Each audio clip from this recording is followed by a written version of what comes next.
ராஜீவ்காந்தியே என்ன தேவைன்னு நமக்கு தெரியல. ஏன்னா, அவர் இந்த இயக்கத்தை சேர்ந்தவர் அல்ல. ராப்போ ரவிச்சந்திரனுடைய வாக்குமூலம் நூல்லேருந்து நம்ம இப்போ வாசித்தது என்னன்னா, அந்த உளவுத்துறை தலைவர் கேட்கிறாரு, "ஏன்டா கரை அங்கேயாடா இருக்குன்னு?" கேட்கிறாரு அவரு. "இங்கேயே அவன் வரல" அப்படின்னு கேட்கிறாரு. அப்பதான் சொல்றாரு ராப்போ ரவிச்சந்திரன் சொல்றாரு, "எனக்கு அப்பதான் அதிர்ச்சியாச்சு. அப்போ எங்களுடைய தலைவர்கள் சொல்லி இது நடக்கல. சிவராசன் இயக்கத்தினுடைய கட்டுப்பாட்டில் இல்லை அப்படிங்கிறத அப்பதான் ரியலைஸ் பண்ணேன்னு" அவர் வாக்குமூலம் குடுக்குறாரு. புரியுதுங்களா? இது ஒன்று சான்றாயிருச்சா? ஸோ அதனால அவங்க என்ன பர்ப்பஸுக்காக வந்து ராஜீவ்காந்தி குறி வச்சாங்கன்னே தெரியல. ஆனால் நமக்கு ஒன்று தெள்ளத் தெளிவாக தெரிகிறது. ராஜீவ்காந்தி மீது ஒட்டுமொத்த தமிழர்களுக்கும் ஒரு வெறுப்புணர்வு இருக்கிறது. அமைதிப்படையின் காரணமாக.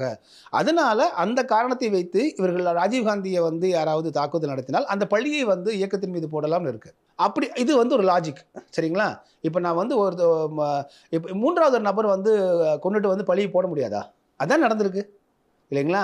யாரோ ஒரு 3வது நபர் இப்ப ஒரு வாதத்துக்காக வச்சுக்குவோம்.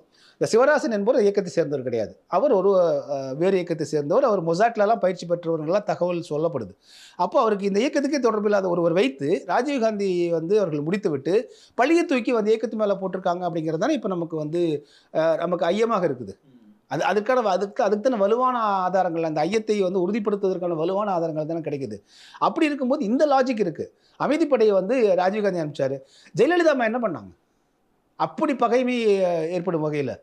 ஒரு வாதத்துக்காக வச்சுக்கிட்டா கூட, ஈழத்தமிழர்களுக்கு வந்து இவங்க இந்த அம்மா வந்து அப்படி என்ன வெறுப்பை ராஜீவ்காந்தி போல அந்த அம்மாவை குறிவைப்பதற்கு அப்படி என்ன அவங்க தப்பு பண்ணாங்க?